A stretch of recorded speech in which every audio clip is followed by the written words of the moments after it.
What's up, nerds? Welcome to another edition of Potter Nerd. I'm Chris, the Dace Man Dace, and joining me as always on this Wandavision Hindsight journey, Trish. Hi. Yeah, you said that with a lot of confidence. I'm glad, because we're here to talk about this absolutely for the first time ever. Episode 6. It is 6, right? Yeah, episode 6. Special Halloween Spooktacular. And we're laughing. She's laughing her ass off because we just went 25 minutes before this recording. Just me. Maybe I'll release that one day. Probably not. And a lot of good stuff came out of it. I hope we say it again. I wrote down the one thing we were talking about because I feel like nobody else is talking about that, and we should be the first one. What I had just said before we realized it. A little bit of that, a little bit of what I was saying about Hayward, like that whole director thing we're going to talk about, because I don't think anyone's really focusing too much on him. Everybody's focusing on everything. But we'll start off with the credits. We're clearly in the 90s, early 2000s. They're referencing and emulating Malcolm in the Middle. They have the kids breaking the fourth wall to talk to a camera, even though we know this isn't a real sitcom. How'd you feel about the nostalgia factor to Malcolm in the Middle? I do think it was also funny because with the nostalgia factor of Malcolm in the Middle, I thought it was funny that Agnes was included in the credits this time around, because I don't think she's been included before. No, this is the first time they brought her to the forefront. Well, they brought her ass to the forefront, because it's her butt with naughty on the back of it and bedazzled. Well, then there was the part with them with the camera, when it actually shows her face with the twins. Yeah, which is very, like... as I was watching that intro, I heard the Malcolm in the Middle song. The other thing I think is funny is with Pietro being Pietro too, he is kind of like the older brother from Malcolm in the Middle too. Yeah, who wasn't in it all the time, but when he was there, he was bringing chaos. Francis was his name. Mm-hmm. It kind of looks a little like him too, if you think about it, the haircut and all that. Yeah. But we're given like this thing that they did common in the 90s when it came to children's live action shows, where the main kid role would break the wall. Like Malcolm in the Middle did it, Clarissa Explains It All did it, even Stevens did it. They would always talk to the camera to explain what's going on. Their inner monologue. Yeah. How did you feel about that? It was mainly Wiccan, who was Billy, I believe, and Tommy had some here and there, but Billy was the driving force of the fourth wall breaking, as well as it only happening in like the first 10 minutes. Well, I think it's interesting, and it's something that, we were talking about a little bit ago, that Billy also at the end of the Wiccan. We're going to just call them Wiccan and Speedy. Yeah, I know that for sure. I don't remember which one's Billy and which one's Tommy. Neither do I. So with Wiccan, or whoever he is, he also notices things, and his powers start to kick in this episode, kind of like Speedy's do. So it's interesting that he's the one with the internal monologue and the inner monologue, and it could be the fact that he could also be manipulating the universe now too. That's something that just came to me.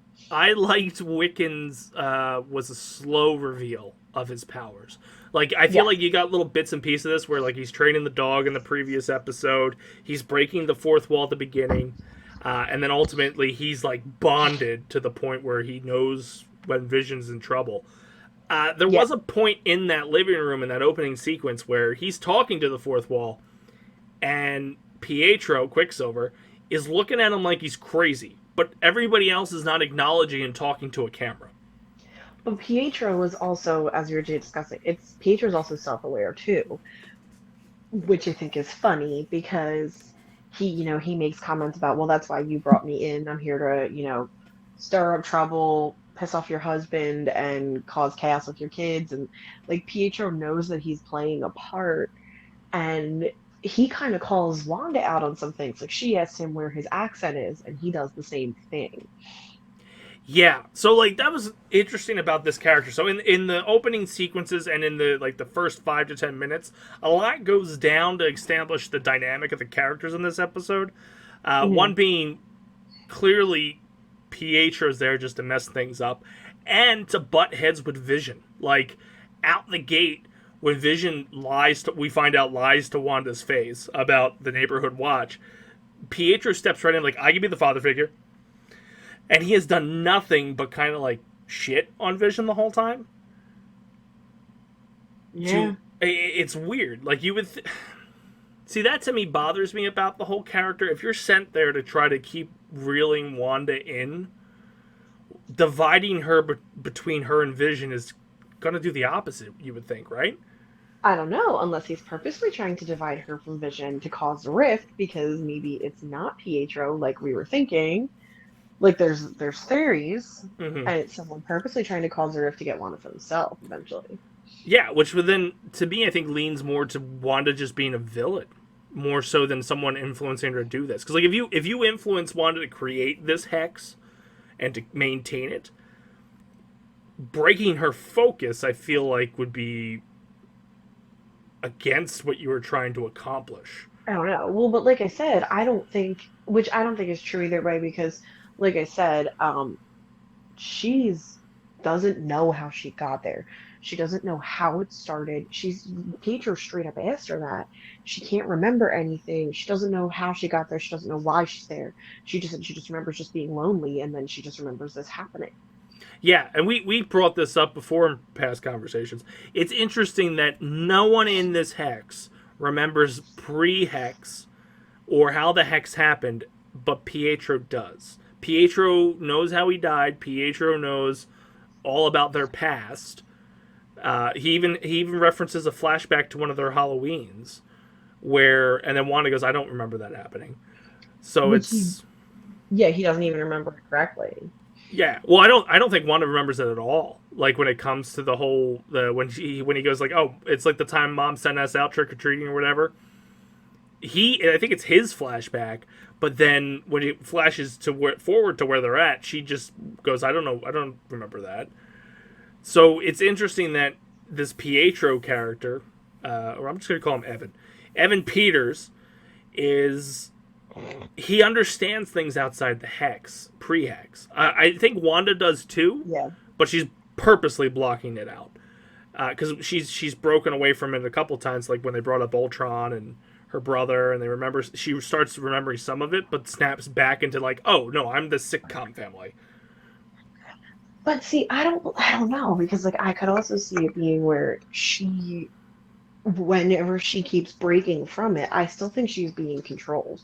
I still think someone is forcing her to do this.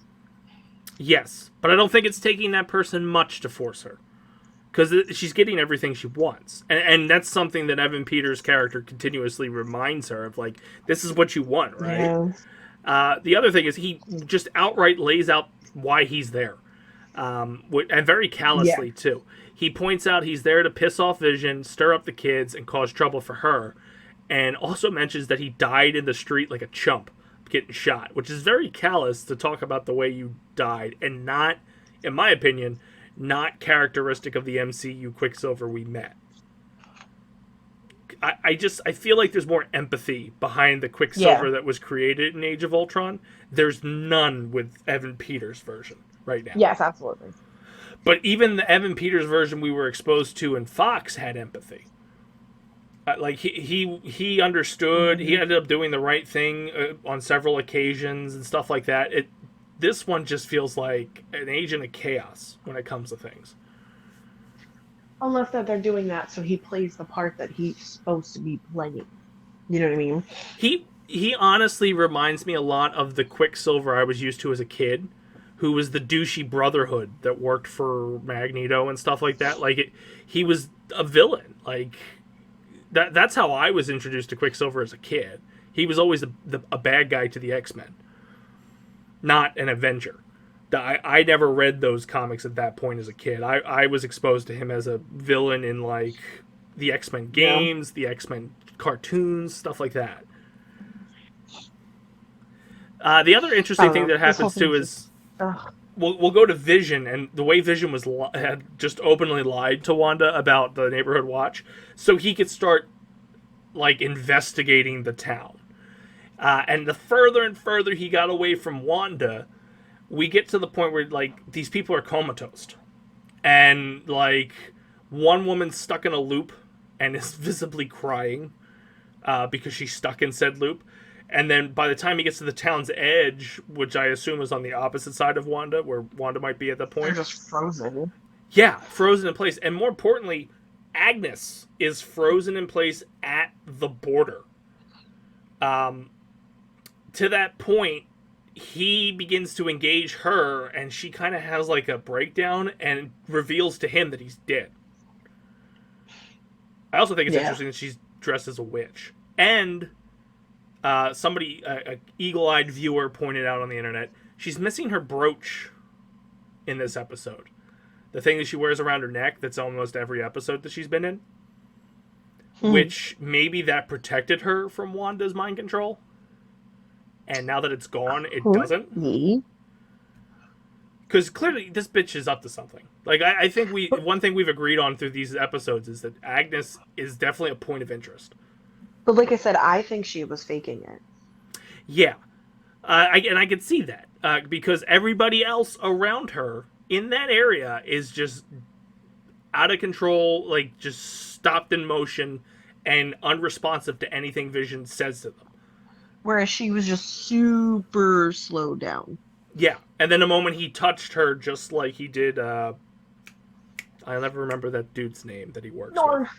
Norm. God, you think that name would stick out?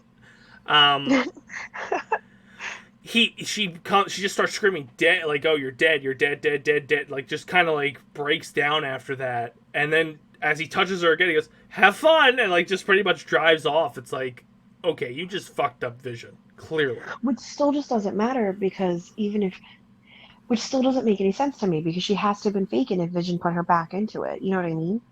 Yeah, because if Vision restored her to normal, in theory, she should be frozen. Yeah, she's out of that Wi-Fi range of Wanda.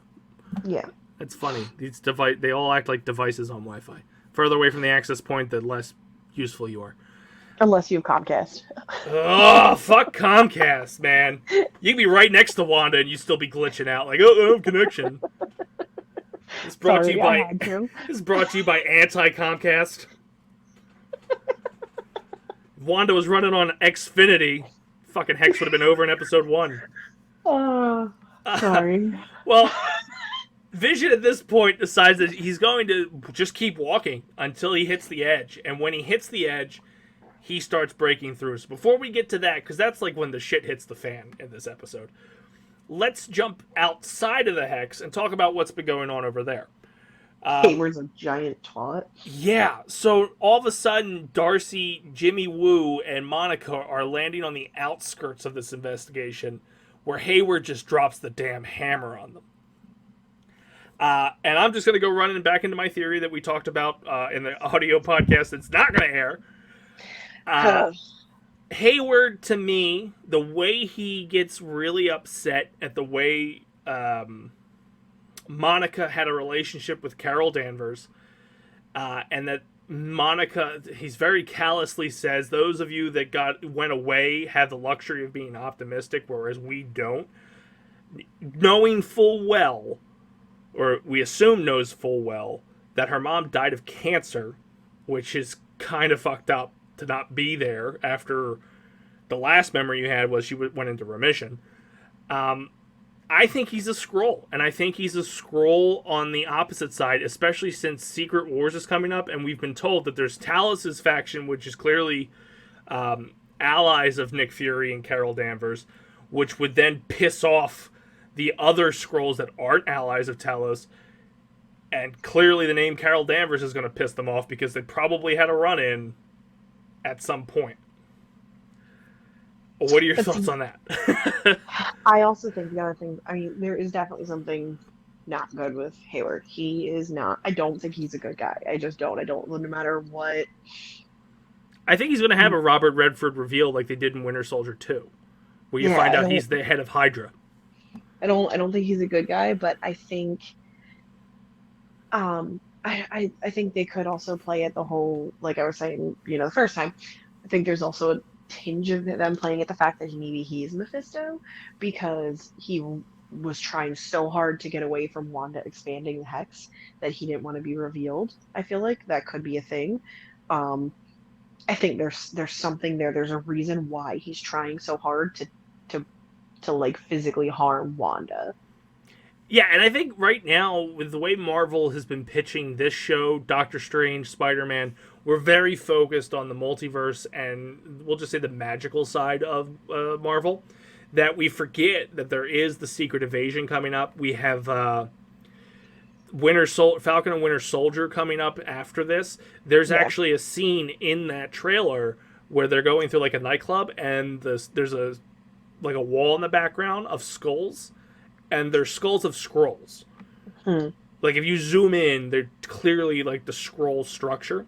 So I Yeah. think with all this magic being thrown at us right now, and Spider-Man announcements and Doctor Strange, they're keeping us really focused on the magic end of it. That Hayward potentially being a scroll would be a huge twist down the line, and I would be the first to call it. Boom. I would be the first to say that if it is, I think he could also be Mephisto. But there's that. True, because clearly, like we all know, there's a big baddie behind this. We don't know who is that big baddie right now. The only thing we got closest to it is Agnes, and we don't. We all collectively agree Agnes isn't the big baddie. She's just kind of like the henchman of the big baddie. Something, yeah, she's something else. Yeah, and there's running theory. Like I think we joked about this on our first attempt at recording this. Every character that's introduced, the running joke on the internet is, "Oh, is this Mephisto? Oh, is this Mephisto?" Yeah. But I think if you look at the group of characters we have, Hayward is definitely up there with Evan Peters' Quicksilver. Like, Yeah. they both have logical reasons. But as I was saying, I don't think I truly, truly, truly think Evan Peters is actually Quicksilver dropped in from another multiverse. So do Somebody I. put him there. And I'm really hoping that. I'm really hoping that he was dropped there with like the Spark Notes version of the MCU Quicksilver, and that's why he's Yeah. being so callous about it. Because he was kind of a punk in the X-Men universe.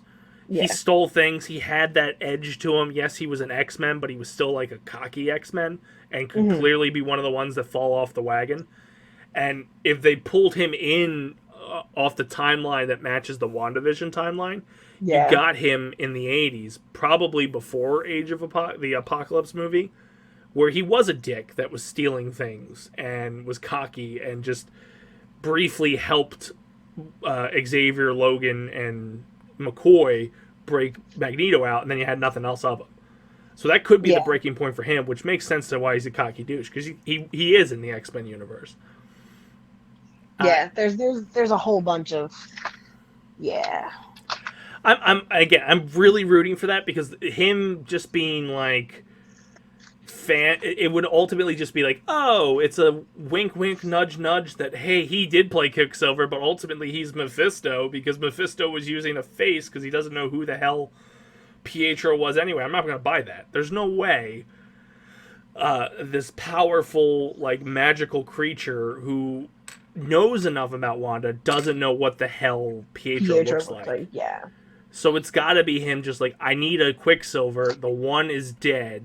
We talked about this last episode. We don't want to keep stressing Wanda's powers by reanimating someone else. But he does, because she has a flash of him with the gunshot wounds. Yeah. Like the real Pietro has. Which I'm hoping that's just the PTSD. Like, oh shit. But she also didn't see him die in Age of Ultron. She felt it, but she didn't see it. So how did she know he was riddled with bullets? Again, they're twins, and they have an X gene, so maybe there is something there. But she never physically saw. Someone probably told her. I'm sure she talked to Clint, because Clint was right there, and probably knows he was gunned down by a Quinjet, but she never saw it. She's at least saw Vision heads get crushed by Thanos, so that made sense. But I'm really rooting for this is a multiverse Quicksilver, and that he sticks around, which sucks for that other guy. Like, that's got to be like really hard for Tyler Johnson, or whatever the hell his name is, to watch Quicksilver get recasted, because you know that version of Quicksilver was much more loved than he was. Because I loved Evan Peters. Everybody just loves Evan Peters, but Yeah, that's a big thing. But it's also interesting too because like one of the things and that the theories and the things that I've been seeing, especially from one guy on TikTok that I really like, is one, he thinks that Wanda's aerospace engineer, not Wanda, Monica, God, I'm Mhm. terrible with names, um, is Reed Richards. So he thinks Fantastic Four, which would make sense because they own it again. So again, they can I just pull everything in at this point. I did think it was funny that the internet pointed out that if John Krasinski walked on set for the next one of these episodes, everybody would know who he was without actually having to introduce him Oh, what they because think he's Reed Richards. he has been fan casted as Reed Richards so many times Oh, over uh, that everybody just said if he walked out, they'd be like, "Oh, that's Reed Richards." It would be a bigger swerve if he walked out and be like, "Oh, I'm not Reed Richards." yeah. But the other option that's there for the aerospace, which I think will disappoint a lot, like if you had a major wish list of who's the engineer, it's clearly Reed Richards. But I think it's going to be Bill Foster, who was played by Lawrence Fishburne in Ant-Man and the Wasp, because he did build. He's an engineer of sorts, because he built that containment thing for Ghost, so maybe he Yeah. would be able to do that. It would be the safe choice, but Reed Richards would be the Luke Skywalker, the Mark Hamill type cameo for this. Even not having an actor casted as Reed Richards, just calling him Reed Richards, Reed Richards, yeah. whoever it may be, would blow the minds of fans. Well, we know we should be seeing him theoretically or knowing they exist in the next episode.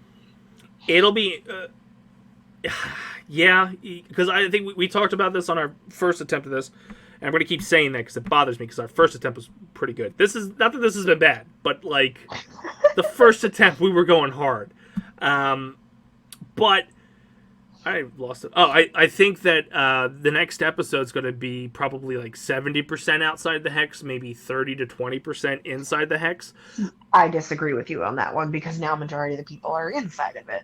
Well, that's what I think they're going to take the perspective of like we've lost all contact with the inside. We don't have any of our equipment.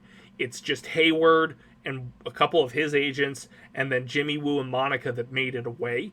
Poor Darcy got gobbled up by the hex, and I think we pointed out everybody else was turned into something for the circus. Her Oh, character just kind of Darcy, disappeared off the screen, so we don't know what which happened to her.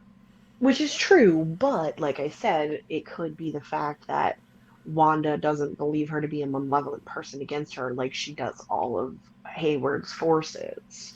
Yeah, and she's also got the like I think it's safe to assume that if a character has interactions with like an Avenger or a superhero that was involved in the Avengers, that they know of their I don't want to say assistants, but like their players and their adventures.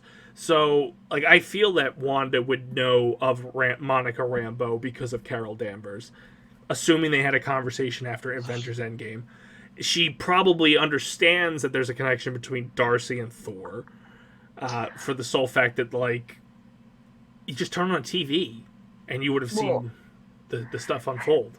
and the other thing that I pointed out, and it was the other theory that was brought up, was with Monica, Mm-hmm. how her lab results were just blank at first, and then actually Darcy got, when Darcy hacked into everything, she read the readings of the fact that, Monica's just vitals are just going crazy off the charts, where I think Monica's taking that as, okay, she's sick and she doesn't want to be sick. She wants to keep going. She missed so much. She doesn't want to keep missing things. Whereas this could be them unlocking her mutant genes. So Wanda pushing everybody into the hex the way that she did, because like I think before where she introduced the hex at first, it was a different way. But now like with Monica, she walked right into it. She was kind of thrown into it, whereas all these other people also thrown into it. So this could be her eventually, essentially creating more mutants and possibly exposing if they had a latent mutant gene. So I kind of half agree with your statement. I think Monica probably was exposed prior to the events of this TV show. That Right. because I mean, it's very easy to say, hey, she has an X gene and that this event triggered it. It makes sense. I don't disagree with that at all. Her character in the comics didn't have that happen. Doesn't mean they won't rewrite it for the show. They've clearly taken liberties here and there. I do think, and this is where I agree with you on, the Hex will be a triggering event for the X gene. I think at the end of this series, the Hex will kind of like explode. Maybe not explode. Yeah, like it's gonna pretty much just, she's gonna have a moment where she overloads and this thing just shoots out in all directions and either engulfs the Earth or even the universe. And it triggers X genes across the board that will allow them to bring the mutants in. But I still think there will also be mutants that had always existed that have just been like Logan. It could be also interesting, be an interesting play, because that could be why Wanda has to dive into the multiverse, because she could be going into universes where mutants already existed, and this world is trying to figure out how to deal with it. So she goes somewhere to try to figure out how to fix it, and help people deal with it. Because I think it should also be noted that the Infinity Stones, even though we're past that saga, they are attributed to the Big Bang.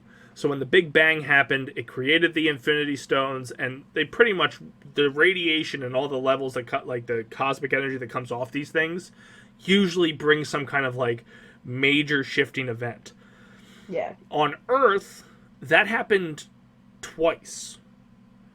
You had the time when Hulk snapped his fingers, brought everybody back. So that's a huge expansion there. That's how Rocket ultimately tracked Thanos to his hideout at the beginning of Endgame. Mm-hmm. And then you had Tony do it too. So I don't know. It'd be cool if they used Wanda as the catalyst for X-Men because she is a mutant. But she wasn't to begin with. So this could be the way to really like kind of tie it together, because they had to do it later on in the game. Yeah, like they couldn't even mention the X gene. She was a miracle and an enhanced. She was everything but a mutant. Yeah. I personally would like the story better if she is the causing factor of it. It alludes to House of M, but like in the opposite direction. But I could also see them saying that the villain. Yeah, and I can also see them saying though that the events of Tony and Banner snapping their fingers could have done it too. But you got to remember, there's mutants like, if they ever bring Apocalypse back, Wolverine. They are time-tested mutants that have been around for hundreds of years. So you don't want to be like, oh, well, Logan got his powers the day Thanos died. It's like, that's kind of dumb. So there should always be mutants that have been in hiding and just hid very well. The other thing that I pointed out, and I think it's interesting, is that the kids have powers, which doesn't make any sense because Wanda's powers were genetically, like, they were experimented on her. Mm-hmm. So like they weren't. If this isn't a latent mutant gene that Baron von Strucker figured out how to bring up to the surface, it doesn't make any sense, because how would the kids have the powers? Which also ties back to an Infinity Stone again. So in the grand scheme of things, even if Wanda's the one that triggers the X gene mutations in all these people, it does trace back to an Infinity Stone. Which is kind of like, okay, everything's going to be around the Infinity Stones.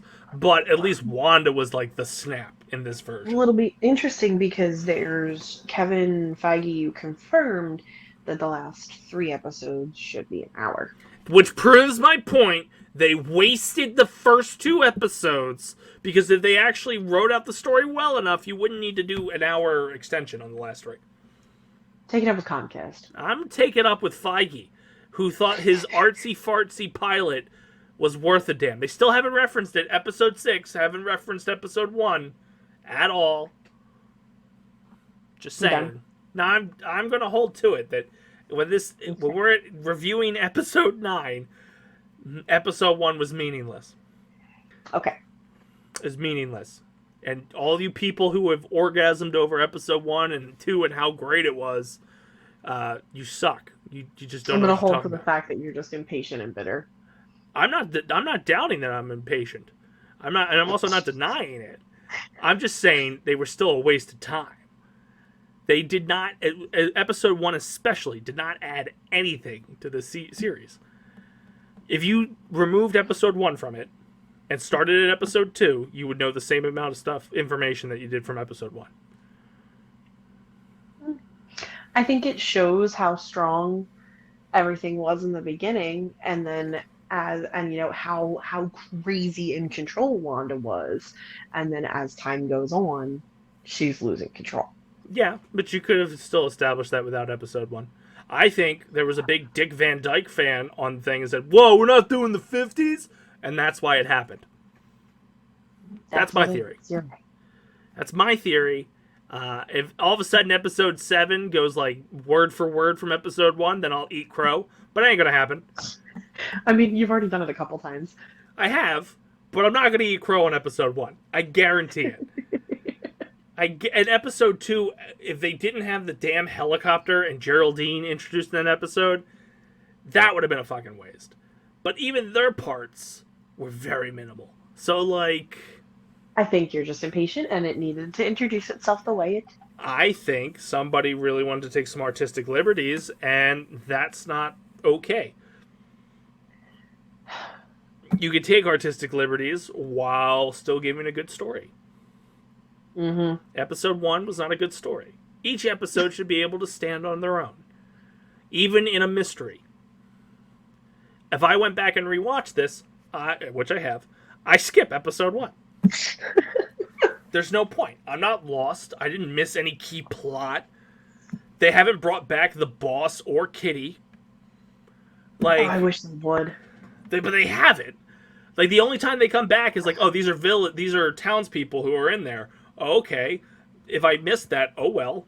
They didn't show back up. They didn't have importance down the line. I'm just saying, episode 1 was bullshit. This whole thing is just wild, and it sends me down way too many rabbit holes and hurts my head. 4 through 6 have been good. 6 was a little weak. I don't like that they introduced more questions, knowing that there's only 3 episodes left. Well, no, because now we're getting hour-long episodes instead of half-hour like we thought we would. Yeah, that's probably because they realized that they rushed it at the end. Boom! You guys suck at storytelling, Marvel. That's not true. On this one, you missed the mark. On this one, I think Kevin was taking a vacation. Or maybe he had COVID and had to quarantine and wasn't able to join the writer's room. And they slipped in that first episode. That's what I think happened. Okay, we'll go with that. He showed up, and what the hell's this shit? Well, you already shot it. The mouse is going to be pissed that we wasted his money. Might as well air it. Air it with the second one, though, because we know that it's not going to have any relevance. That's how it went down. That was the board meeting and production meeting. That's bullshit. So what are your final... Go ahead. I was just going to keep ranting about how bad episode 1 was. I know you were.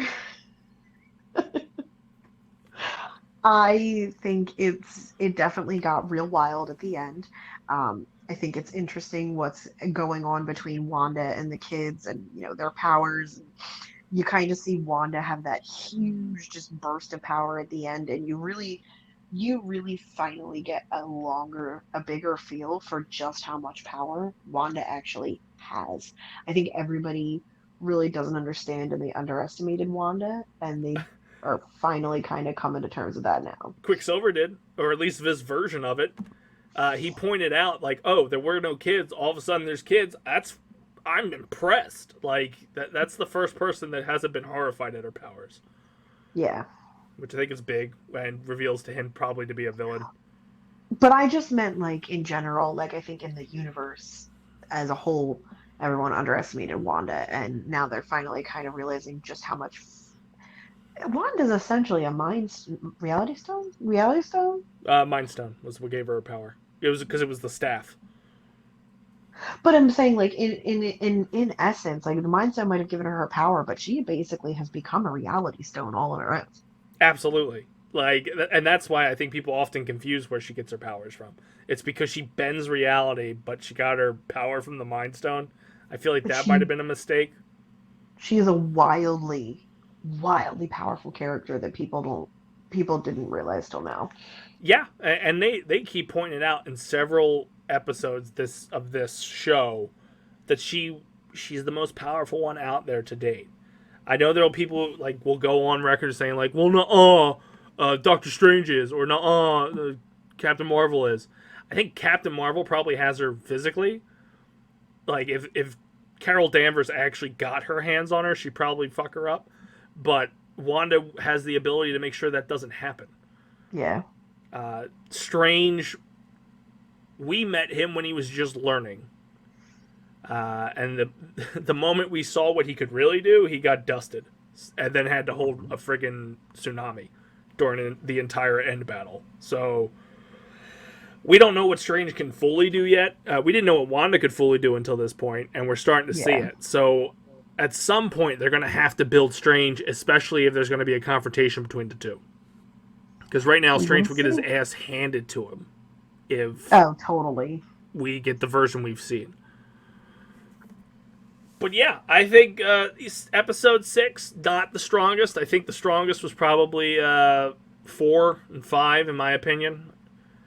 6 felt like kind of like a wind out of the sails type scenario for me, but I know it's going to lead into bigger things for 7, 8, and 9. It has to. Like, she just expanded the hex, so she made the threat bigger. But we'll be back here again next week with more WandaVision after episode 7 drops on Friday. Let's do our plugs. What do you got going on? I mean, we're gonna do Harry Potter again soon once I reread the book, so make sure you tune in and find out for that. I don't really do much else, so. Yeah, follow us on Twitter at the BPP official. Follow me on Twitter at the Daceman. Tune in on Tuesdays at 8 p.m. Eastern for the Daceman Show on twitch.tv/Basement Protocol, as well as all our other streamers that are over there. And we have several other podcasts that if you just type into your search engine, wherever you listen to podcasts, Basement Protocol Productions, you'll find them, such as this, Jersey Bullies, Snowpiercer Recap, other Potter Nerds, and the Daceman Show replays. Go over to Facebook.com/Basement Protocol Productions. Yeah, I rolled into the old plug. Where you can catch everything we do posted as soon as it happens. And then we have BasementProtocolProductions.com, where you can catch everything we do, including our March Madness tournament that Frank picked 128 characters for no fucking reason and made me put a tournament bracket together. So you better fucking vote. You better vote. It was a lot of work. I've never done so much graphic work in my life, and I'm not a graphic person. So that's there, which will lead to our Daystacular Game for a Cause 8, which is March 26th, kicking off at noon, and it'll have everybody from BPP there doing all kinds of stuff. So I hope you enjoy. Anyway, that's been us. It's going to do us in for another WandaVision Hindsight. I've been Chris the Daceman Dace. She's been Trish. Hi, bye. And you guys just keep coming up with weird theories, and we'll keep talking about it. Deuces!